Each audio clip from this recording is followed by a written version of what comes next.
اعوذ باللہ من الشیطان الرجیم بسم اللہ الرحمن الرحیم قالوا اجئتنا لنعبد اللہ وحدہ ونذر ما كان يعبد آباؤنا فأتنا بما تعدنا إن كنت من الصادقين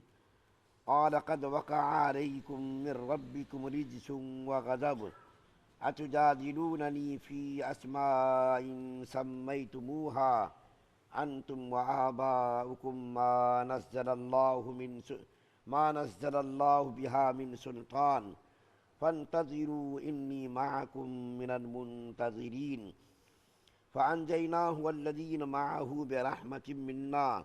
وقطعنا دابر الذين كذبوا بآياتنا وما كانوا مؤمنين۔ وہ کہنے لگے کہ کیا آپ ہمارے پاس اس واسطے آئے ہیں کہ ہم صرف اللہ تعالیٰ ہی کی عبادت کیا کریں اور جن کو ہمارے باپ داداؤں نے پوجا ہم ان کو چھوڑ دیں، اور ہم کو جس عذاب کی دھمکی دیتے ہو اس کو ہمارے پاس منگوا کر کے لاؤ اگر تم سچے ہو۔ انہوں نے فرمایا کہ بس اب تم پر خدا کی طرف سے عذاب اور غضب آیا ہی چاہتا ہے، کیا تم مجھ سے ایسے ناموں کے باب میں جھگڑتے ہو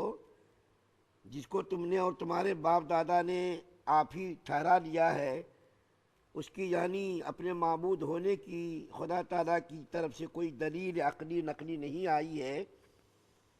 سو تم منتظر رہو، میں بھی تمہارے ساتھ انتظار کر رہا ہوں۔ غرض ہم نے ان کو اور ان کے ساتھیوں کو اپنی رحمت سے بچا لیا اور ان لوگوں کی جڑ تک کاٹ دی جنہوں نے ہماری آیتوں کو جھٹلایا تھا اور وہ ایمان لانے والے نہ تھے۔ سورہ اعراف کی 70، 71، 72 تین آیات آپ کے سامنے پڑھی گئی ہے۔ اس سے پہلے کی آیات میں اللہ تعالیٰ نے حضرت ہود علیہ السلام کا واقعہ، کچھ واقعے کا حصہ بیان کیا تھا، اس کو میں نے کل آپ کے سامنے بیان کیا کہ قوم عاد کی اصلاح کے لیے اللہ تعالیٰ نے حضرت ہود علیہ السلام کو بھیجا تھا۔ یہ قوم بڑی ہی لمبی چوڑی قوم تھی، ڈیل ڈول کے اعتبار سے اس کی کوئی مثال، اس کا کوئی جواب نہیں تھا۔ تو حضرت ہود علیہ السلام نے ان لوگوں کو بڑی ہی کوششیں کی راہ راست پر لانے کی، سمجھانے کی،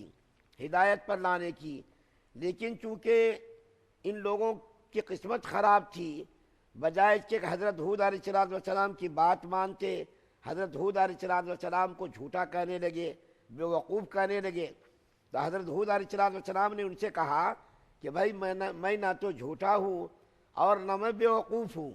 البتہ میں اللہ کا بھیجا ہوا رسول ہوں۔ اس وقت جو آیات آپ کے سامنے پڑھی گئی ہے، ان آیتوں میں بھی اللہ تعالیٰ نے اسی قوم کا تذکرہ کیا ہے، پورا رکوع اسی قوم کے تذکرے میں ہے۔ چنانچہ ان لوگوں نے کہنا شروع کیا کہ اے ہود علیہ السلام، تم اس لیے ہمارے درمیان آئے ہو کہ ہم لوگوں کو صرف ایک خدا کی عبادت کی تلقین کرو، ایک خدا کی دعوت دو۔ ہمارے باپ دادا تو سینکڑوں خداؤں کو پوجتے رہے، ہمارے باپ داداؤں نے یہ کام کیا، اور تم ایک خدا کی عبادت کی تلقین کر رہے ہو، ایسا کیسا ہو سکتا ہے؟ کفار مکہ نے بھی نبی کریم صلی اللہ علیہ وسلم سے یہی کہا تھا، مکہ بھی یہی کہتے تھے۔ ابو لہب جو نبی کریم صلی اللہ علیہ وسلم کے سگے چاچا تھے، انہوں نے بھی نبی کریم صلی اللہ علیہ وسلم سے یہی کہا تھا، اور ابو جہل نے بھی یہی کہا تھا، سینکڑوں خداؤں کو چھوڑ کر کو ہم کیسا پوچھ سکتے ہیں، کیسا عبادت کر سکتے ہیں؟ مطلب یہ ہے کہ جس طریقے سے دنیا چلانے کے لیے بہت سارے شعبے ہوتے ہیں، اسی طریقے سے اتنی بڑی کائنات کو سنبھالنے کے لیے بھی نعوذ باللہ بہت سارے خدا ہونا چاہیے۔ ہر شعبے کے لیے، ہر ڈپارٹمنٹ کے لیے الگ الگ خدا ہونا چاہیے۔ بارش برسانے کے لیے الگ خدا ہونا چاہیے، اولاد دینے کے لیے الگ خدا ہونا چاہیے، روزی دینے کے لیے الگ خدا ہونا چاہیے، اولاد دینے کے لیے الگ خدا ہونا چاہیے۔ مطلب یہ ہے کہ ان لوگوں کا عقیدہ یہ تھا ہر کام کے لیے الگ الگ خدا ہونا لازمی ہے۔ تو حضرت ہود علیہ السلام نے کہا کہ تمہارے باپ دادا تو اس قسم کے لوگ تھے، گمراہ تھے، تو کیا تم لوگ اپنے باپ داداؤں کی بھی تقلید کرو گے، اتباع کرو گے، پیروی کرو گے؟ تو ان لوگوں نے کہا بھئی ہم یہ تمہاری بات نہیں مانتے۔ تو حضرت ہود علیہ السلام نے ان کو وارننگ دی کہ دیکھو تم لوگوں نے میری بات نہ مانی تو تم لوگ جس عذاب کے بارے میں، وہ لوگ کہتے تھے فاتنا، لاؤ جس عذاب کے بارے میں تم بار بار دھمکی دیتے ہو، ان کنتم من الصادقین، اگر تم سچے ہو تو تم جس عذاب کی بار بار دھمکی دیتے ہو، بار بار ڈراتے ہو، اس عذاب کو لا کر کے دکھاؤ۔ تو حضرت ہود علیہ السلام نے فرمایا جس عذاب کا تم انتظار کر رہے ہو اور جس عذاب کے بارے میں تم بار بار مجھ سے مطالبہ کر رہے ہو، اب تم لوگ انتظار کرو خدا کے عذاب کا۔ تم جس عذاب کے بارے میں بار بار کہتے ہو نا لاؤ عذاب لاؤ عذاب، اب تم نے خدا کے غیظ و غضب کو دعوت دی ہے، خدا کے غصے کو تم نے دعوت دی ہے، اب تم اس عذاب کا انتظار کرو، اور ہم بھی انتظار کرتے ہیں۔ جس عذاب کو تم بار بار مانتے ہو نا، اس عذاب کا تم بھی انتظار کرو، اس عذاب کا ہم بھی انتظار کرتے ہیں۔ چنانچہ اللہ تعالیٰ نے اس پوری قوم کو ہلاک اور برباد کر دیا۔ 8 رات 8 دن اور 7 دن تک ہوائیں چلتی رہیں، ان کے مکانات کو اوپر لے جا کر کے اٹھا کر کے نیچے پھینک دیتے تھے، ان لوگوں کو ہواؤں کے ذریعے اوپر اٹھا کر کے نیچے پھینک دیا جاتا تھا۔ تو اللہ تعالیٰ کیا فرما رہے ہیں؟ ہم نے ان کو، ان کی نسلوں کو بالکل جڑ سے ختم کر دیا، نافرمان قوموں کی اولاد باقی نہیں رہتی۔ ایک بات مجھ کو ابھی یاد آئی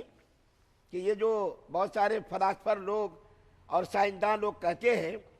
کہ یہ بندر وغیرہ کسی زمانے میں یہ انسان تھے، اللہ تعالیٰ نے ان کے اوپر جو عذاب بھیجا تھا اسی عذاب میں اللہ تعالیٰ نے ان کو بندر بنایا، سور بنایا اور دوسری شکلیں دے دی، تو اسی کی بچی ہوئی یہ اولاد ہے بندر۔ تو یاد رکھ لینا چاہیے جس قوم پر عذاب آیا وہ قوم 3 دن سے زیادہ زندہ نہیں رہی، 3 دن کے اندر اس کو اللہ نے ختم کر دیا اور اس کی نسلوں کو بھی ختم کر دیا۔ تو اللہ تعالیٰ قرآن کے اندر فرما رہے ہیں کہ ہم نے اس کی نسلوں کو بھی ختم کر دیا۔ جس قوم پر عذاب آیا وہ قوم زندہ نہیں رہی، نہ اس کی نسل زندہ رہی اور نہ وہ قوم زندہ رہی۔ دنیا کے اندر جتنی بھی قومیں ہیں اور جس کے اوپر بھی اللہ کا عذاب آیا، مار پڑی، پھٹکار پڑی، اس کا کوئی بھی خاندان کا کوئی آدمی زندہ نہیں۔ مثال کے طور پر فرعون کا بتائیے، دنیا کے اندر شداد کا، قارون کا، حامان کا، ابی بن خلف کا، ابو لہب کا،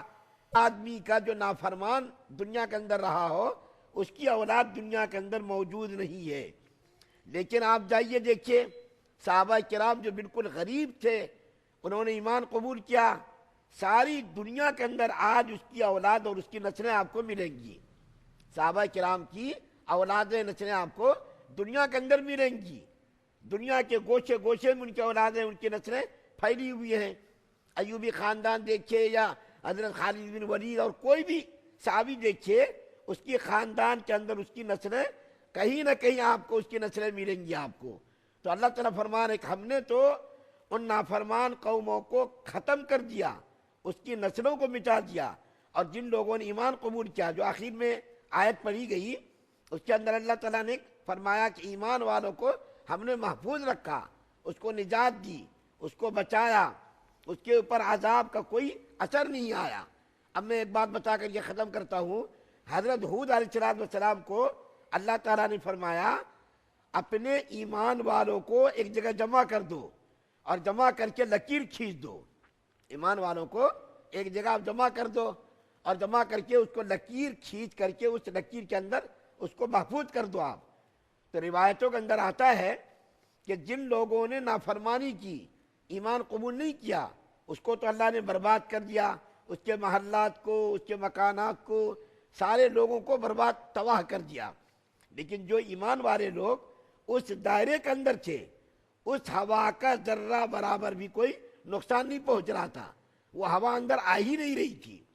بلکہ جب وہ ہوا آتی تھی تو دائرے کے اندر جو دائرہ تھا اس دائرے کے باہر ہی وہ ہوا چلی جاتی تھی۔